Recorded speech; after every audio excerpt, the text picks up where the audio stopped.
Hadat Tarbawi, Gita Anggraini. Assalamualaikum warahmatullahi wabarakatuh. Nama saya Gita Anggraini dari jurusan Pendidikan Agama Islam semester 3 kelas C. Di sini saya akan menjelaskan tentang hadis Tarbawi yang bertemakan kepribadian seorang guru. Nah, dapat kita ketahui bahwa guru itu adalah orang yang bertanggung jawab untuk mendidik peserta didiknya dengan upaya untuk mengembangkan potensi afektif, kognitif maupun psikomotor seorang peserta didik. Seorang pendidik dalam pendidikan Islam itu terbagi menjadi 4 macam. Yang pertama adalah Allah Subhanahu wa taala sebagai pendidik utama bagi para hamba-hambanya. Kemudian ada Nabi Muhammad SAW sebagai pendidik para umatnya dan juga sebagai orang mulia yang menerima wahyu. Kemudian ada orang tua sebagai pendidik bagi anak-anaknya dalam lingkungan keluarga, dan yang terakhir adalah seorang guru yang mendidik peserta didik, yang mendidik muridnya di lingkungan formal atau di dalam lingkungan sekolah. Kedudukan seorang pendidik itu adalah Allah menempatkan seorang pendidik itu dalam posisi yang terhormat karena mereka berbeda dari manusia lainnya dalam menjalankan syariat dan tuntunan Allah, seperti yang dijelaskan dalam Quran surat Al-Mujadalah ayat 11. A'udzubillahi minasyaitonirrajim. Yarfa'illahu alladhina amanu minkum walladhina utul ilma darajat. Wallahu bima ta'maluna khabir. Yang artinya, niscaya Allah akan meninggikan orang-orang yang beriman di antaramu dan orang-orang yang diberi ilmu pengetahuan beberapa derajat, dan Allah Maha mengetahui apa yang kamu kerjakan. Nah, dalam ayat tersebut dijelaskan bahwa orang yang memiliki ilmu ataupun mengajarkan ilmu adalah orang-orang yang beriman yang akan ditinggikan derajatnya oleh Allah Subhanahu wa taala. Kemudian dalam hadis pun dijelaskan yang berbunyi kunu rabbanina hulama'a fuqaha'a ulama'a wa yuqalu rabbani alladzi rabbi nasa bisigharil ilmi qabla kibarihi, yang artinya jadilah pendidik yang penyantun, ahli fikih dan ulama. Disebut guru apabila seseorang mendidik manusia dengan memberikan ilmu sedikit-sedikit yang lama-lama menjadi banyak, yang diriwayatkan oleh Bukhari dan Muslim.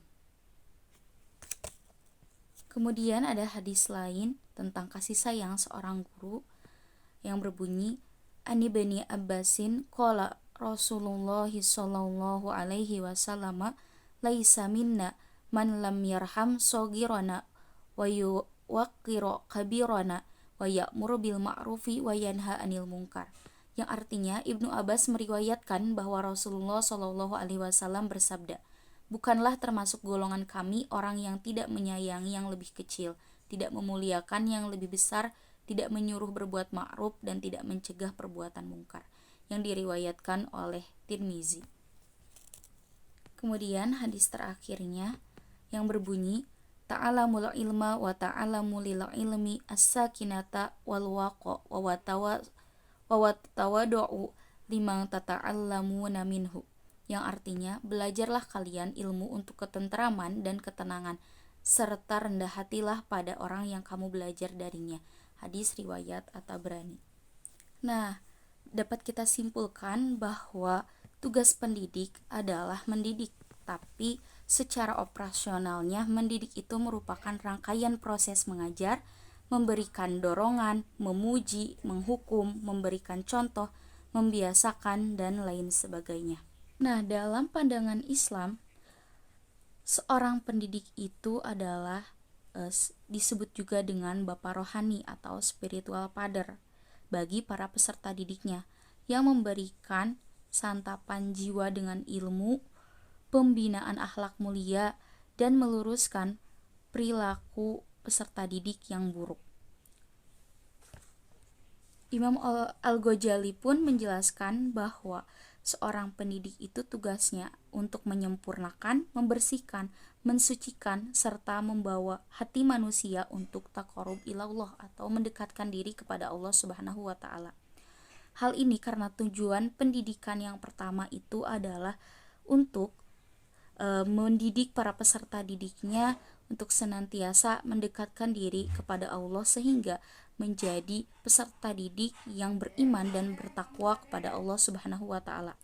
Kemudian dalam pandangan barat seperti yang dijelaskan oleh Morine der Sirmer bahwa seorang guru itu atau seorang pendidik itu adalah orang yang profesional dalam profesinya untuk membekali para peserta didiknya dengan ilmu dan mengasah kemampuan para peserta didiknya, juga dapat mengembangkan potensi para peserta didiknya untuk bersosialisasi dan juga dapat mempertanggungjawabkan apa yang ia sampaikan kepada para peserta didiknya berdasarkan teori dan wawasan keahliannya.